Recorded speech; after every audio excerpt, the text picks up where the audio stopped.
Parallel daw kaya parallel. Gumagawa ka, nagnagawa ka ng sariling Kasi theory. parallel universe. Isa lang, hindi lang kasi isang universe, dalawa, tatlo Marami pala. kaya. Marami. Isa lang, isa doon yung past, present, tsaka future. Gagamit ka doon ng parang kung ba ano, wormhole gano'n. Tatagusin mo yung isang universe. Ano ba yan? Tapos mapupunta ka sa Wormhole! Paano gumawa ng wormhole? Sinabi mo yung klase, no? Hanap ka ng worm! Paano na gumawa ng wormhole? Hanap ko ng worm. Lagis mo sa universe. Kaya mo mag-dig siya ng wormhole. Hindi ang ikot. Dito naman, no? Yung LC lang. LSC. Tawag dito. Ano tawag dyan? Ceiling fan, mali! Orbit pan yan. Sabi, ayaw kay Manong Marion. Daming alam, no? Daming alam, sir. Sino kayo maraming alam eh sa pa-cube daw yung universe?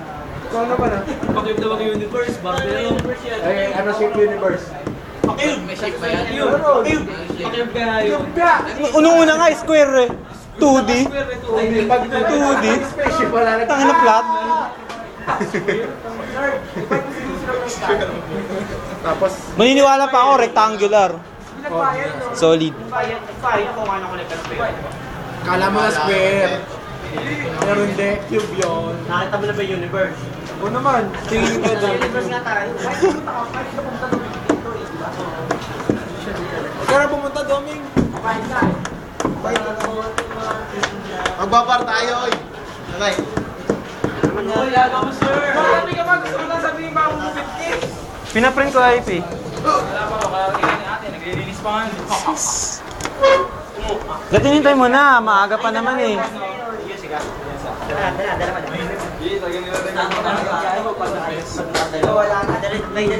Di ba wala na yan? Ay, may sasabihin sa inyo si ano? Si Berto. Abraham! Ano oras? Sasabihin ako. Sabi ko na.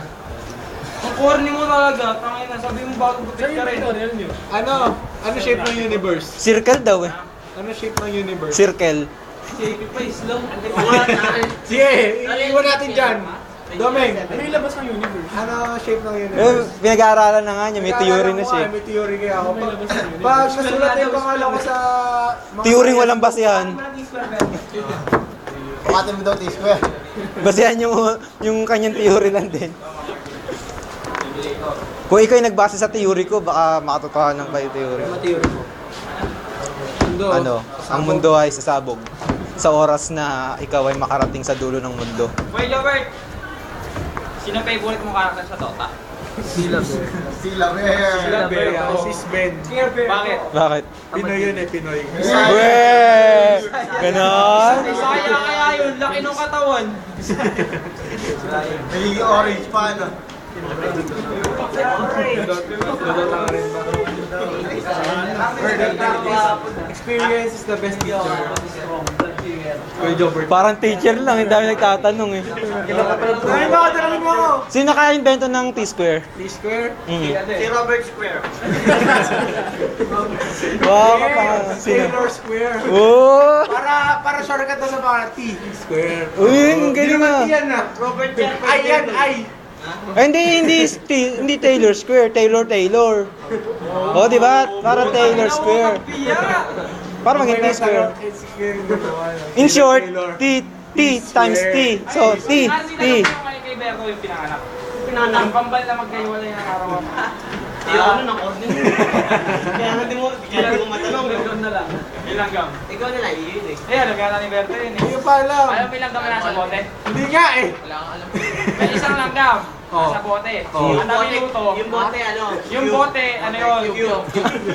Oh, cube. Nasaan yung bunga? Ito ng bote. Ando sa may, nasa isang sulok. Ano yung sulok? Yung bote, cube. Meron sa langgam sa loob. Eh, malibog yung langgam. Solo lang dumadami. Kada isang minuto, naging dalawa siya. Oh. Yung Yung doble, dumadami. Oh. Alam mo yun? Hindi pa nga! Alas 12. Oh. Napuno. Hindi mo Alas 12 na. Basta alas 12 na puno. Oh. Anong oras siya naging 1/4?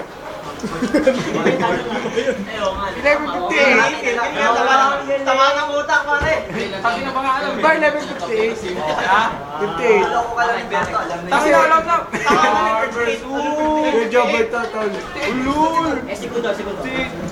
Bakit 11:58? Kasi ano, di ba? Doon kanina pa ano yung bag ko. Yung original, bago yung kalahati na 11:59, di 1/4 na 11:58. Kasi dumadoble siya kasi sa Oh, si Kuya Jobert po! Eh, Manong Bert, may isang well. Ay, may palaka. Hindi, bilagam. Pinala ko sa amin yan eh. nung sa amin. Pwede tayo. Pero hindi Bilagam. lang gamyo, bacteria yun. Bilagam, yun lang. Man kaya tawag sa mga yun. Mga pagaling yun dumagamit sa atin. Pwede ba yun? Pero hindi lang gamyo. Bilagam, yun lang. So, well, may lagam. Yun lang. Bago sumapala ka. Tuloy natin. Cut! Okay, sakto natin 6 minutes. Pare, gumagano pa ako. Bagong scam. Si Kuya Jobber.